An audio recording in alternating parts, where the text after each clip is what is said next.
Hi friends, welcome to മൂമീസ് vlog. ഇന്ന് ഞാൻ ഇവിടെ കാണിക്കുന്നത് ഇറച്ചിക്കറിയുടെ ടേസ്റ്റിൽ വറുത്തരച്ചിട്ടുള്ള ഒരു ചക്കക്കറിയാണ് കേട്ടോ. അപ്പൊ ഇത് ഞാൻ കടച്ചക്ക വെച്ചിട്ടാണ് ചെയ്തിട്ടുള്ളത്. അപ്പൊ നല്ല മൂത്തൊരു കടച്ചക്ക തന്നെയാണ്. ഇതിന്റെ പകുതി മാത്രമേ നമ്മൾ എടുക്കുന്നുള്ളൂ. വീഡിയോ എല്ലാവരും സ്കിപ്പ് ചെയ്യാതെ തന്നെ ഒന്ന് കാണണം കേട്ടോ. അപ്പൊ ഇത് കട്ട് ചെയ്തിട്ടുണ്ട്, പകുതി മാറ്റി വെക്കുന്നുണ്ട് കേട്ടോ. ഇനി ഇത് തൊലിയൊക്കെ ഒന്ന് കളഞ്ഞിട്ട് ക്ലീൻ ചെയ്തിട്ട് ഒന്ന് കട്ട് ചെയ്തെടുത്തിട്ടുണ്ട്. അപ്പൊ ഇത്രയാണ് നമുക്ക് കിട്ടിയിട്ടുള്ളത്. ഇനി ഒരു കുക്കറിലേക്ക് 2 സബോള കട്ട് ചെയ്ത് ഇട്ട് കൊടുക്കുന്നുണ്ട്. ഒരു വലിയ തക്കാളി കട്ട് ചെയ്തിട്ട് കൊടുക്കുന്നുണ്ട്. 4 പച്ചമുളകും കൂടി ഇട്ട് കൊടുക്കാം. ഇനി അതിലേക്ക് 1.5 ടേബിൾ സ്പൂൺ മുളക് പൊടിയാണ് ഇട്ട് കൊടുക്കുന്നത്.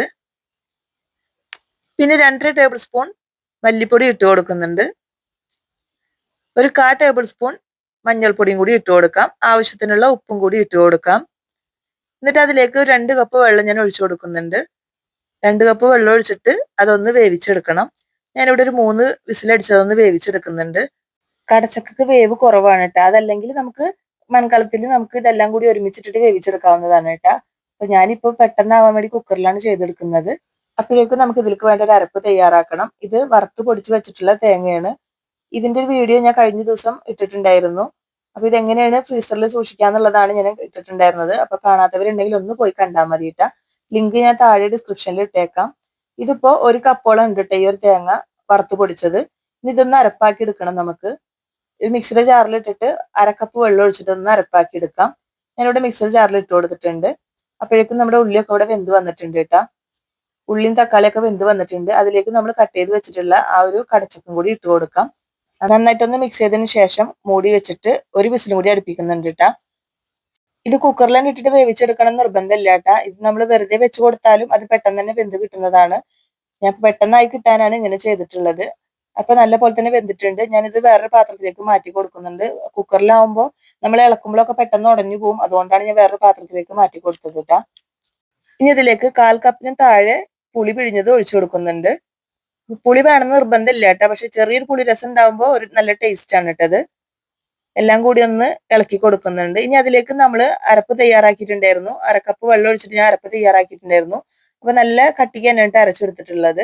ആ അരപ്പും കൂടി അതിലേക്ക് ഇട്ട് കൊടുക്കുന്നുണ്ട്. ഒരു 1/4 കപ്പ് വെള്ളം കൂടി ആ ഒരു മിക്സിയുടെ ജാറിലേക്ക് ഒഴിച്ചിട്ട് അതും കൂടി ഒഴിച്ചു കൊടുക്കുന്നുണ്ട്. ഇനി എല്ലാം കൂടി ഒന്ന് ഇളക്കി എടുക്കണം. പതുക്കെ വേണ്ടിട്ട് ഇളക്കാനായിട്ട്, പെട്ടെന്ന് ഉടഞ്ഞു പോത്. എല്ലാം ഒന്ന് മിക്സ് ചെയ്തതിന് ശേഷം അതൊന്നും കൂടി ഒന്ന് തിളച്ച് വരണം. ഇപ്പൊ ഇതൊന്ന് തിളച്ച് വരുന്നുണ്ട് കേട്ടോ. എല്ലാ ഭാഗവും ഒരുപോലെ തന്നെ ഒന്ന് തിളച്ച് വരണം.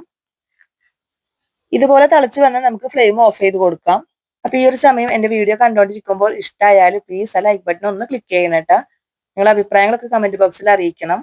ഇപ്പൊ ഇത് ഫ്ലെയിം ഓഫ് ആയി കൊടുത്തിട്ടുണ്ട്. ഇനി അതിലേക്ക് ഒന്ന് താളിച്ചൊഴിക്കണം. 2 ടേബിൾ സ്പൂൺ വെളിച്ചെണ്ണ ഒഴിച്ചു കൊടുത്തിട്ടുണ്ട്. അതിലേക്ക് 1/2 ടീസ്പൂൺ കടുക് ഇട്ടിട്ട് ഒന്ന് പൊട്ടിച്ചെടുക്കണം. ഇനി അതിലേക്ക് നമുക്ക് കറിവേപ്പിലയും വറ്റൽമുളകും കൂടിയാണ് ഇട്ട് കൊടുക്കുന്നത്. ഇനി താളിക്കുന്ന സമയത്ത് ചെറിയ ഉള്ളി കട്ട് ചെയ്ത് ഇട്ട് കൊടുക്കണമെങ്കിൽ അങ്ങനെ വേണേലും ചെയ്യാം കേട്ടോ. ഞാനിവിടെ ഇട്ട് കൊടുക്കുന്നില്ല. ഇനി ഇത് നമുക്ക് കറിയിലേക്ക് ഒഴിച്ചു കൊടുക്കാം. അപ്പോൾ വളരെ ടേസ്റ്റി ആയിട്ടുള്ള വറുത്തരച്ച കടച്ചക്ക കറി ഇവിടെ തയ്യാറായിട്ടുണ്ട്. ഇപ്പൊ ഇറച്ചിക്കറിനേക്കാളും ടേസ്റ്റ് ആണ് ഈ ഒരു കറിക്ക്. എല്ലാവരും ഇതുപോലെ ഒന്ന് തയ്യാറാക്കി നോക്കണം.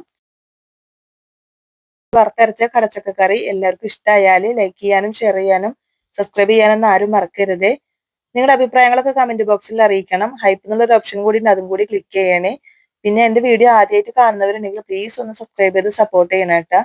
അടുത്തുള്ള ബെല്ലേക്കും കൂടി എനേബിൾ ചെയ്തതിൽ ഓൾ എന്ന ഓപ്ഷൻ കൂടി ക്ലിക്ക് ചെയ്യണം കേട്ടോ. എങ്കിലാണ് ഞാനിടുന്ന ഓരോ വീഡിയോസും അപ്പോൾ തന്നെ നിങ്ങളിലേക്ക് എത്തുകയുള്ളൂ.